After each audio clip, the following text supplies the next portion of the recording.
It is Tuesday, August 13th, 2024. This is another edition of Baseball Today, presented to you by our friends over at 5 Hour Energy. That is my man and my friend, Trevor Plouffe. I am Chris Rose, producer Dan, intern Tommy along for the ride as well. Don't forget to get your 5 Hour Energy question of the weekend by Thursday night so we can use it on Friday's show. Please do that. You've been doing such an outstanding job with our questions of the week. All right, Plouffe, how you hanging in there, man? This is the end of your vacation again. I'm doing great. I wish I could stay a couple more days, but we have business in New York to tend to, so I got to get back. Stay on this work train. I think go to San Diego right after that. So I'm a traveling man as of late, Chris. But the vacation was nice family, downtime together. Still doing some work. Actually, I need to talk to you. How do I write this off? Like, can I write this off? Oh, don't talk to me. No, we're not talking about that right now. I'll direct you to the proper Leave in the comments authorities. if you know how to write it off, okay? I'll be talking to the proper authorities about that. I'll send you to an accountant or something like that. Okay, do not drag me in. I got to get this game going with a little tip of the cap. We got a pair of them today, starting with Billy Wagner's kid. Yeah, Will, he got called up by the Toronto Blue Jays. First pitch he sees in the show, he laces to the alley for a double, part of a 3-hit night. He knocked in his first run. Two cool things about this. Number one, I think his dad texted him. He's like, we can't get into the yard to see your debut. Supposedly, Will forgot to leave him tickets. Sounds like, yeah, well, there's a lot of stuff flying in your head on your first day, right? Yeah, you just talk to the traveling sec or the director of team travel, as they like to be called. That's who you direct the phone call to, not the player. In case you were ever in that situation, that's what you do, okay? Okay, thank you. Duly noted. Number two, he played for Casey Candell, who is the manager of the Blue Jays AAA affiliate. And so he faked Will out. He called him into his office because Billy, I guess, and the family had traveled out to see Will play at the minor league level. And I believe Billy and Casey Candell may have played together in Houston, if I'm not mistaken. So they were buddies. And Casey Candell calls Will into his office and is like, I'm pissed. Your dad didn't come say hi to me. He hasn't reached out to me. Nothing. And I'm going to take it out on you. You are not going to be playing this week. And then he goes, because you're going to the show. Pretty good. That's a good one. Okay. At least there's something there. I feel like a lot of times managers try to create something out of nothing. At least there's some relationship there. I like that. Yeah, that was pretty good.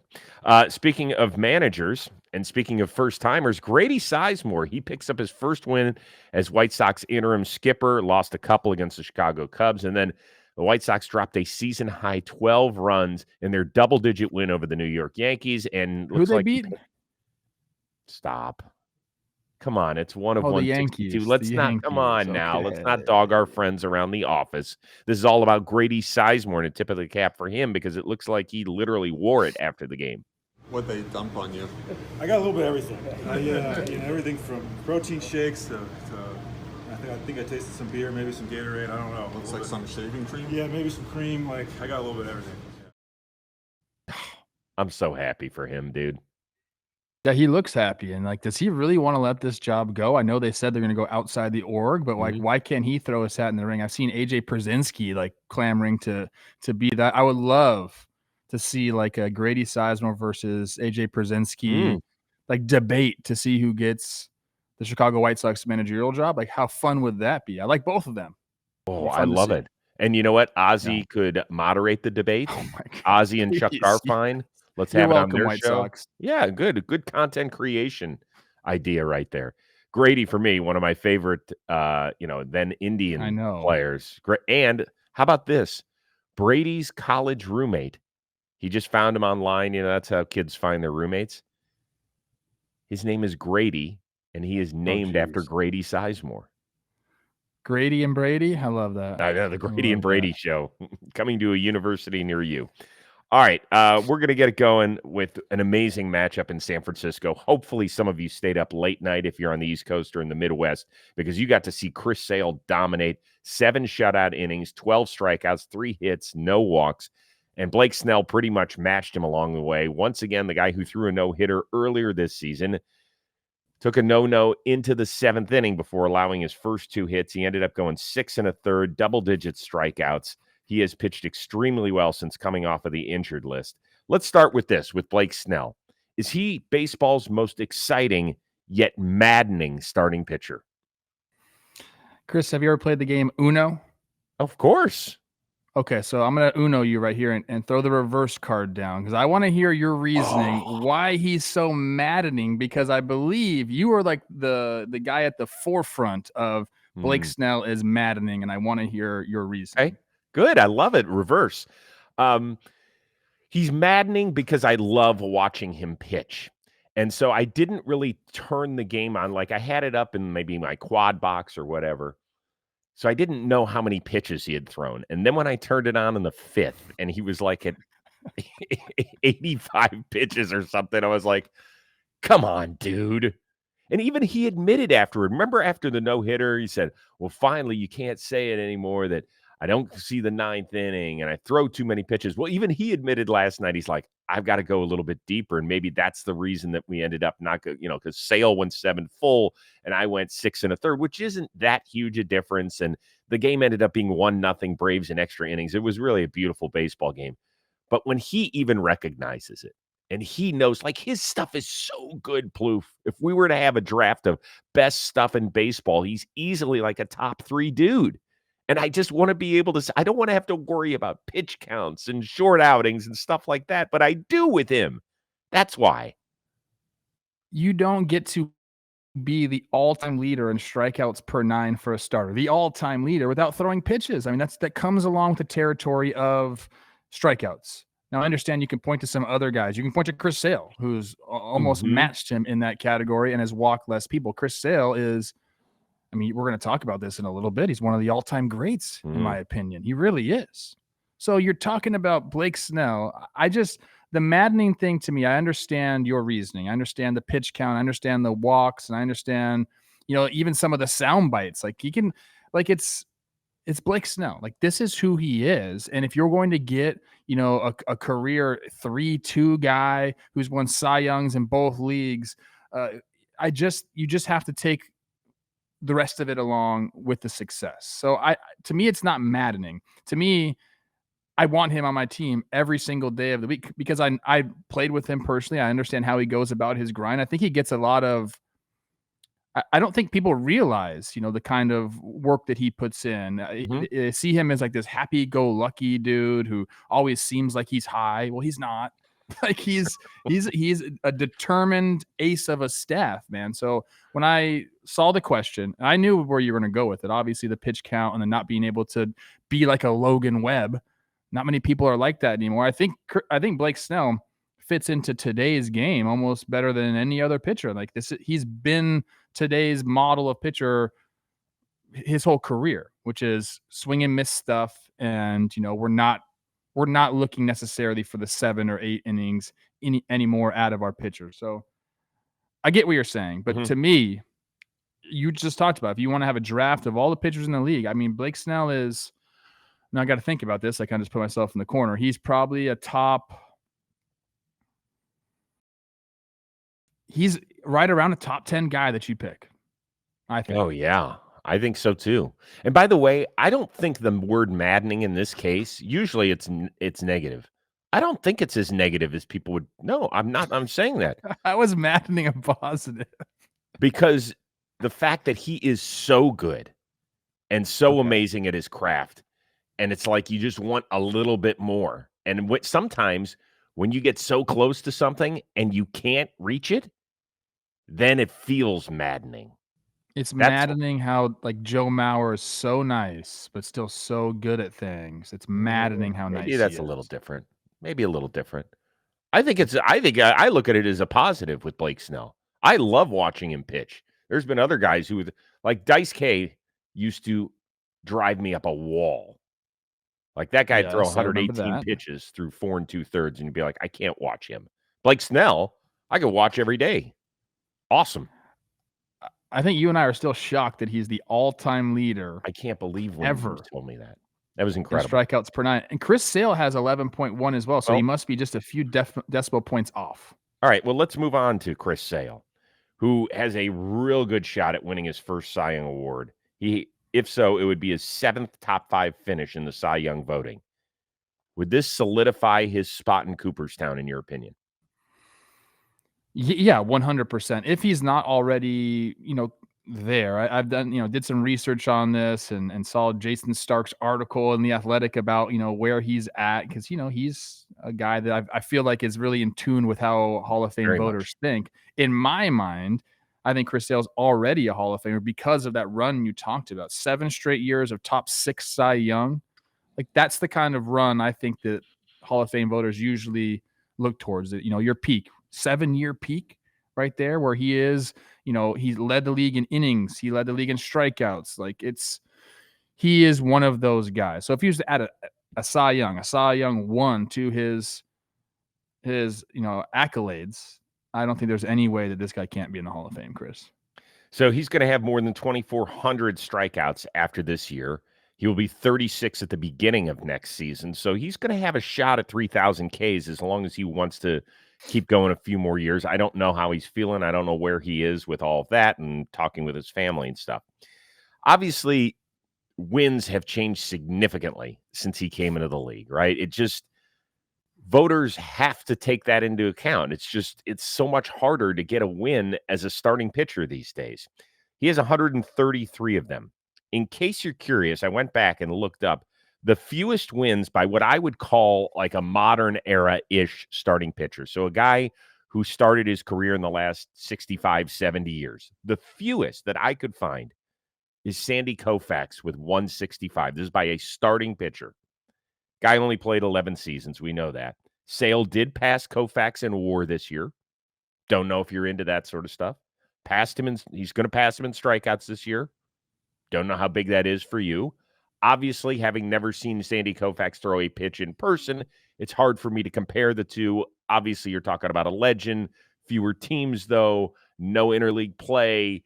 All that sort of stuff comes into it when you're talking about. I'm not comparing Chris Sale to Sandy Koufax, but I'm saying that in terms of the guy who's got the least number of wins, he's the dude.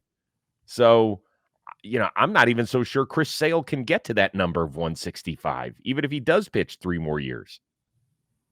Maybe. Yeah, I don't think that matters anymore. I think we have to either. really, talk about, again, how teams use pitching nowadays. It's completely different how they view innings in a Major League Baseball season. So I don't think we have to go there. I know. I just don't know how you keep him out of the Hall of Fame if he puts up a Cy Young this year. I mean, at worst, what's he going to be? A Cy Young 3? At worst? No, I mean 2. Like, I'm just saying, like, if he falls off or whatever, something happens, like, he still is going to get a top 5 Cy Young season this year. So it's to me, he's already there. Chris, I like to play this game, by the way. What's that? Career earnings to date. Woo! I have it in front of me. I already looked it up. Okay. Chris Sale. So he signed that huge deal in 13 years he's played so far. Yeah. I am going to say 1.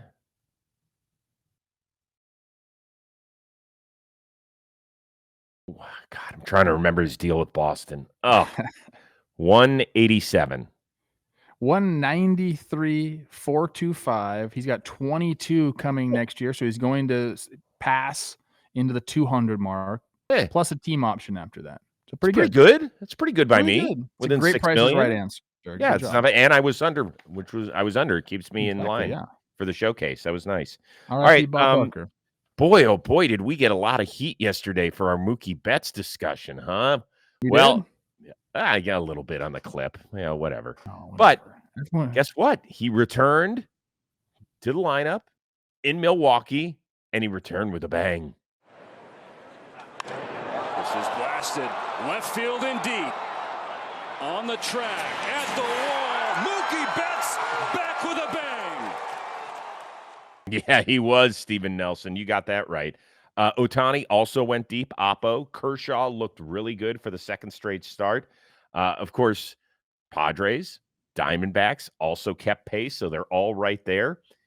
In your opinion, will the Dodgers lead in the West be more than 4 games with 2 weeks to go in the season? Okay, so basically you're asking me, because right now the Diamondbacks and the Padres are 3.5 games back. So I think the question really is, are the Padres and the Diamondbacks better than the Dodgers for the rest of the season? That's essentially what the question is. And I think I have to say no, because the Dodgers are, they just got Mookie back. He's been out for an extended period of time. We'll see what's going on with some of the pitchers. I know Buehler's supposed to make his debut against, I guess, tomorrow. Landon Knack got the call again. Like, I really want to see how that goes for the Dodgers. I'm going to say Landon Knack has done a pretty good job, up there this year. I think they're going to have 6 starting pitchers when everyone's kind of back. So we'll see how they handle that. Yamamoto is scheduled to go on a rehab outing soon. So when he comes back, there's going to be reinforcements for the Dodgers. Now, as much as I like San Diego, as much as I like Arizona and the way they've been playing ball right now, and San Diego got Musgrove back, Merrill Kelly came back for the Diamondbacks. So everyone's getting reinforced. Mm-hmm. I think the Dodgers are a better team, even though I know all the Padres fans are like, they're 3-7 against our Padres. So this is what I want. I want it to be at 4 games when they play that last series against San Diego, the second to last series of the year. But to answer your question, I'm going to say no. I'm going to say I think it's going to be 4 games or higher with 2 weeks left. I think both the Diamondbacks and Padres, I'm buying on both of them. First of all, Jackson Merrill, maybe we haven't made a big enough deal about him this year. I would say that, right? The kid turned 21 in early April, and even on nights where he isn't hitting home runs, which it feels like it's just about every other night, he's making amazing catches to close out games. Pretty awesome. The thing that you said, getting Musgrove back is a huge, huge deal. He was on the shelf for months. He was throwing 95. Now, I know he only struck out one guy, so the swing and miss isn't there yet. I don't know if it will be the rest of the year. We'll have to see. But just the fact that it's another guy that they can rely on, and I thought they did a really nice job fortifying that bullpen at the trade deadline. Same thing can be said for the Diamondbacks. If there was a weakness there, that was probably it. I feel good. I don't think this is a shot at the Dodgers at all. I think if anything, it shows you how strong that division is. And I think that at least one of those teams, maybe not both Arizona and San Diego, but I think both of those teams have a real good shot of, at least being there within sniffing distance. Because usually the Dodgers are like, oh, okay, how do we rest up for our little break that we've got in between the regular season and the divisional round?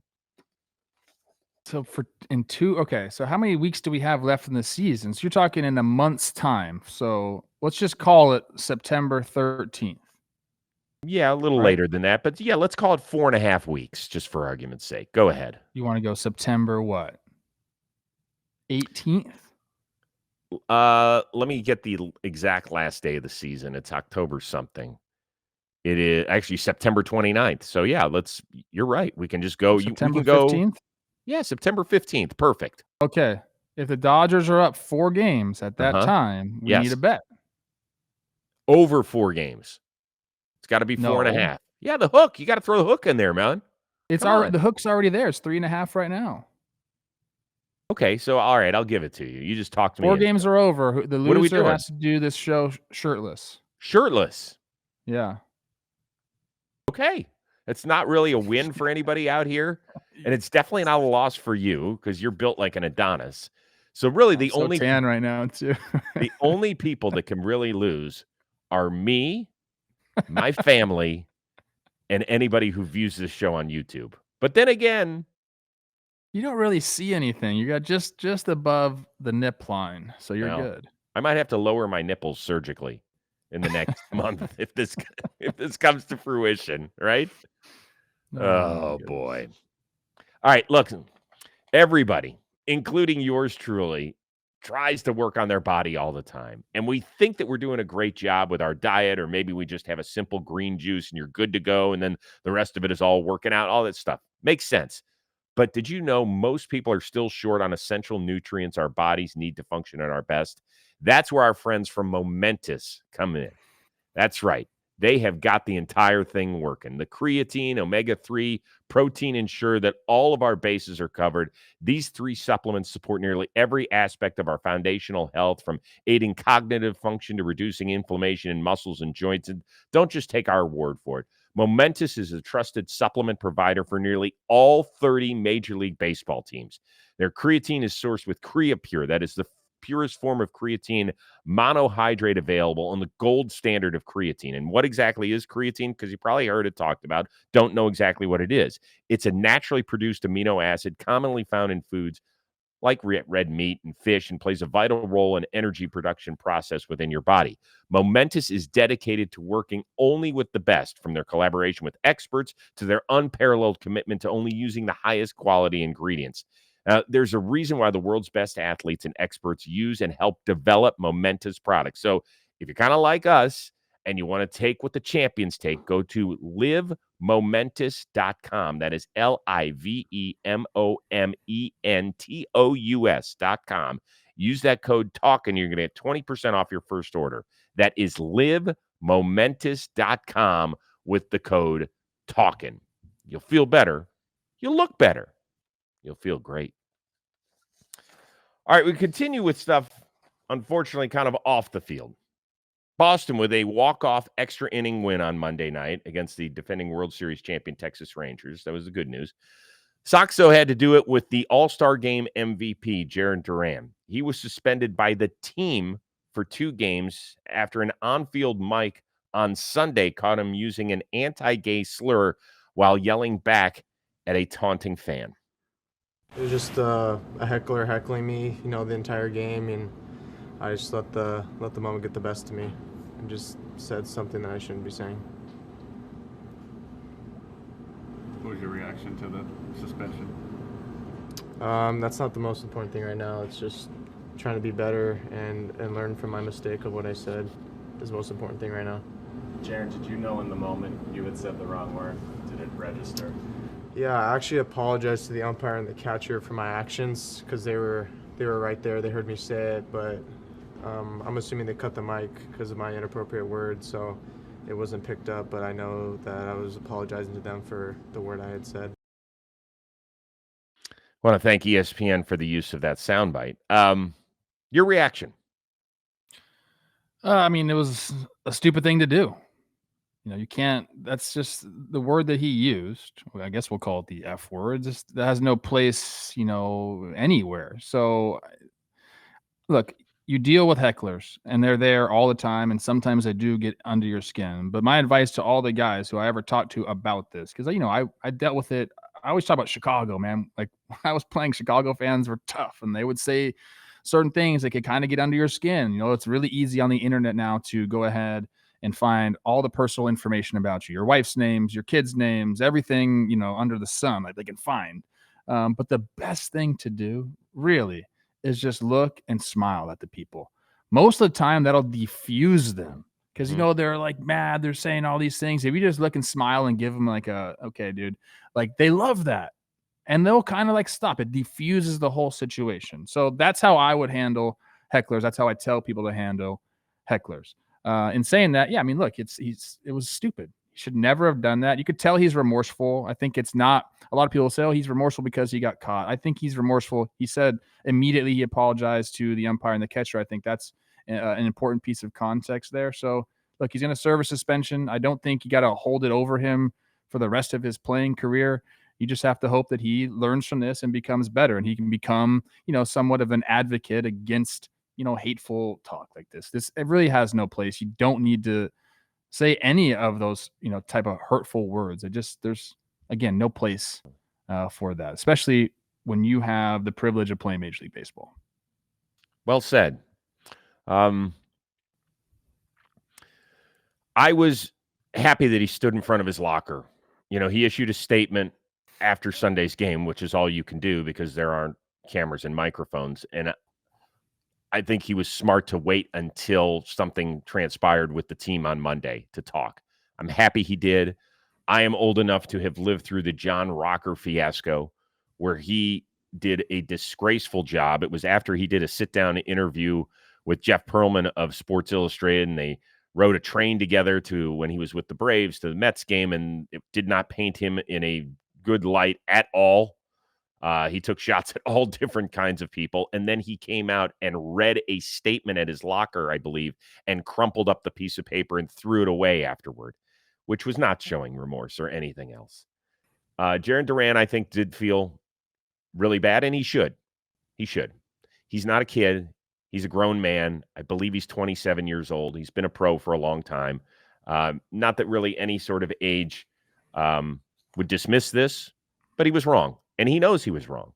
Now, I've seen some response where people say, society's gotten soft, or what's the big deal? Well, the big deal is that it's a word that shouldn't be used in any time, whether it's from a Major League Baseball player, a podcast host, anybody that works in a restaurant. Like, go yell that word at your work today. See what happens. It's going to be much more than a 2-day suspension for you. It's just not right.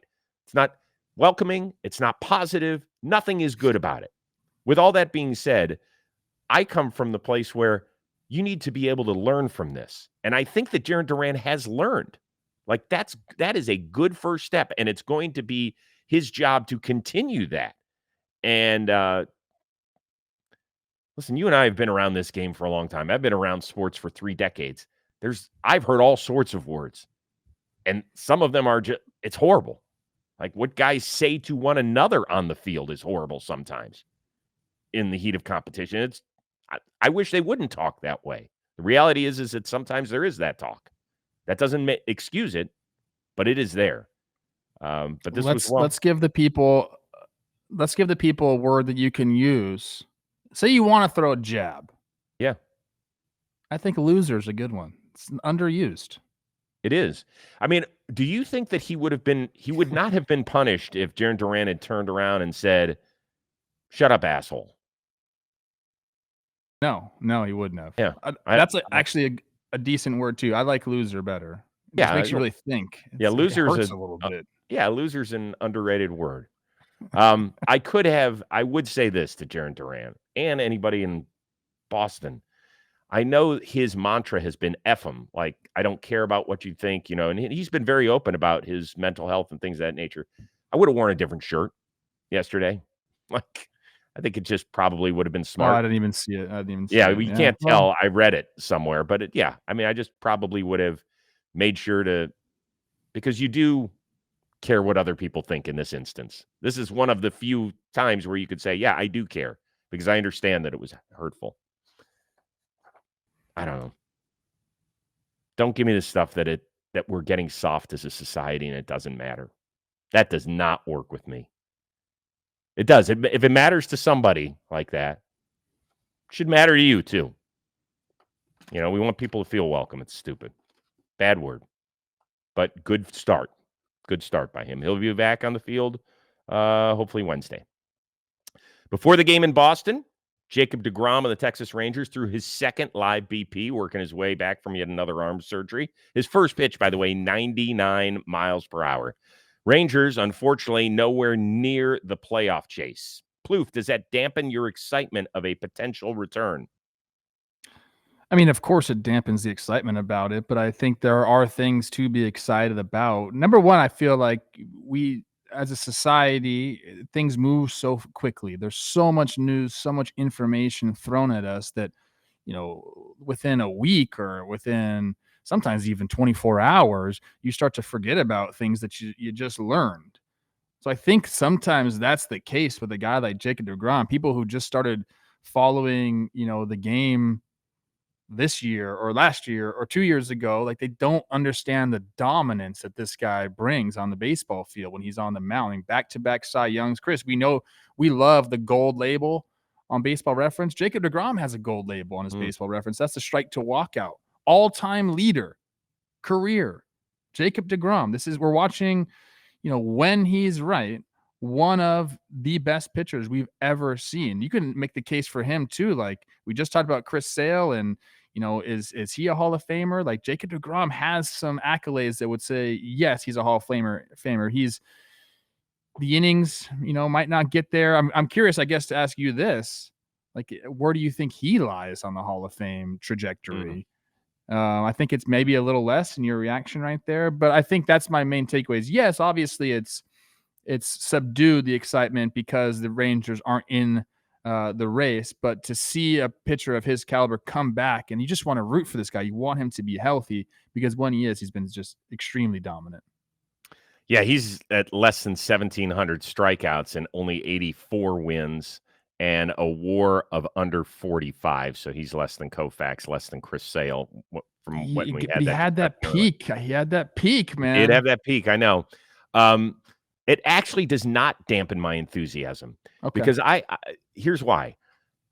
I've been enthusiastic when Shohei played in Anaheim and they had no shot at the playoffs. Same thing with Mike Trout. So when there are individual guys, stop. But you're excited. But wouldn't you be more excited if Trout and Ohtani were in the playoffs every year? Or wouldn't you be more excited if the Rangers were in the thick of the wild card race right now? Of course, because I want to see if his game a bit, but not as much as you would think. I still am excited to see him pitch. I'm curious, first and foremost. I mean, God, your first pitch is 99. I mean, he really is incredible. There have been times where he has gone on a 7 or 8 start streak where you're like, you can't miss it because he's just so good. And somebody would hit a solo homer in the 4th. You're like, how did they do that? That's how good he was.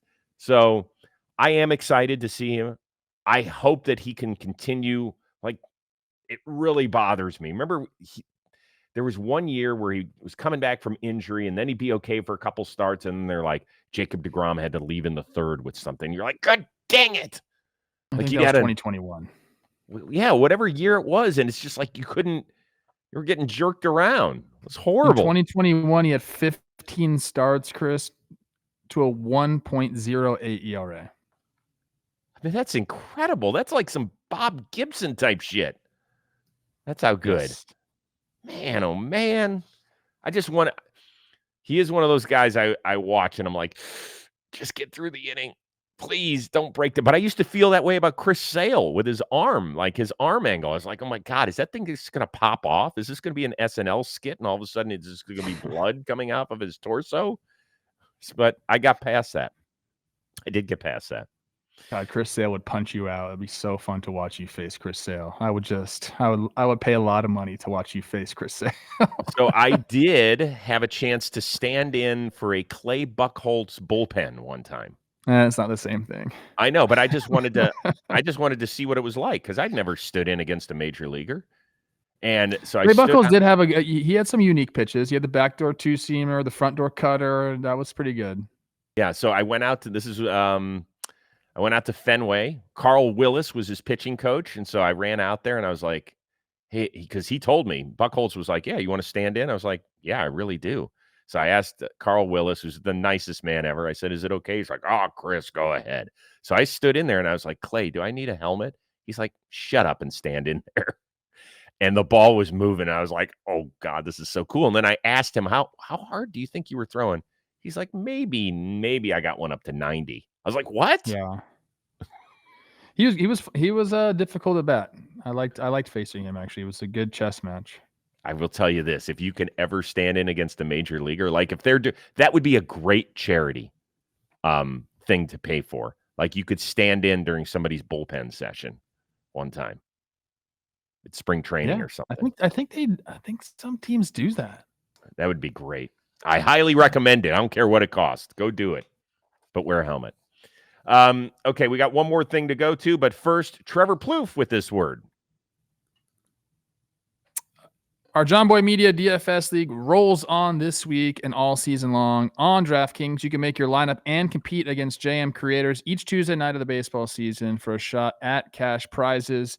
And you could win some additional prizes from John Boy Media. Top finisher each month will win $100 in SeatGeek credit from John Boy Media. And the top leaderboard finisher at the end of the regular season will win 2 World Series tickets. I think it's such a great thing to be able to play against Joe's and Jake and Shelfie and Jolly and all these guys that you watch on our channel. You get a chance to compete with them. And again, you get a chance to win 2 World Series tickets. You have to love that. If you want to get in on the action, it's not too late to sign up for tonight's contest. All you got to do is click the link in the description to join the league, and then you enter the contest on the league homepage. That's all you got to do. Go do it. Have fun. And again, best case scenario, you got 2 World Series tickets. You go watch my Twins win the World Series this year. All right, Plouffe, thanks. Before we get out of here, according to Mike DiGiovanna, he covers the Dodgers for the LA Times. Mookie Betts does not stay with the team when they're in Milwaukee because they stay at the Pfister Hotel, which is allegedly haunted. I've heard that for years and years and years. Mookie stays at an Airbnb. Have you ever had a teammate go that far because they're afraid of what lies at the Pfister? It's a very, very common thing, actually. I don't know. I feel like people should know that by now. Mookie not staying there. There's many guys. I think for me, the guys that I remember the most, it's a lot of Latin guys that are just not into the Pfister or the Vinoy Hotel in St. Petersburg also is haunted. I actually had an experience there before. But Jerry White, our first base coach, would stay at our hotel. He didn't want to go out of pocket for, another room somewhere else. So this is what he would do. I think I've told this story before. He would stay in the lobby and he would sleep or kind of stay up on the couch until the sun rose, and then he'd go up into his room. But if it was dark, he was not going up into his room, dude. A lot of people have had experiences there at the Pfister. I've had one at the Vinoy. So there are these old hotels. We stayed in Bethlehem, Pennsylvania when I was in the International League. That's like a witch town, dude. Like I got like love potion from there sprinkled on me and Liv, and look at us. We're like the most in love couple of all time. So like there's magic, there's old time stuff going on all over this country, and the Pfister happens to be one of those places. So like, yeah, this is more common than people think. Wait a second. What happened to you? You said I had something else happen to me somewhere. Was that at the Vinoy? Yeah. We got in there after, we flew in and we had like the night off, but I was so tired. I got into the room and I just laid on my bed in all my clothes and I fell asleep. And then I felt like someone kind of going like this to my shoulder and go, Trevor. And so I woke up. I thought someone was in my room. Nobody was there. Come on. And I physically felt someone push me. Yes. Were you freaked out? I'm not making that up. Were you freaked out? Yeah, of course I was freaked out. Man. Yeah. Okay. I've had other experiences as well. So it is what it is, Chris. You just got to live with it. Man. Okay. By the way, Mookie, I'm sure doesn't mind going out of pocket. No, he doesn't care. And shout out all my Latino brothers who are scared of ghosts. I love you guys. Whew, that's rough. Now I got the heebie-jeebies a little bit. They're actually nice rooms at the Pfister too. They redid the hotel, so it doesn't seem like it's an old-timey hotel, but a lot of people have experiences there. Oof. All right, this was a fun one. As always, we appreciate everybody hanging out with us. We know you got a lot of choices. Don't forget to get that 5-hour energy question of the week in by Thursday night so we can use it on Friday's show. For our one-of-a-kind producer, Dan Rourke, our amazing intern, Tommy Young, that is the uber-talented Trevor Plouffe. I am Chris Rose. We will see you Wednesday here on Baseball Today, presented to you by 5-hour Energy.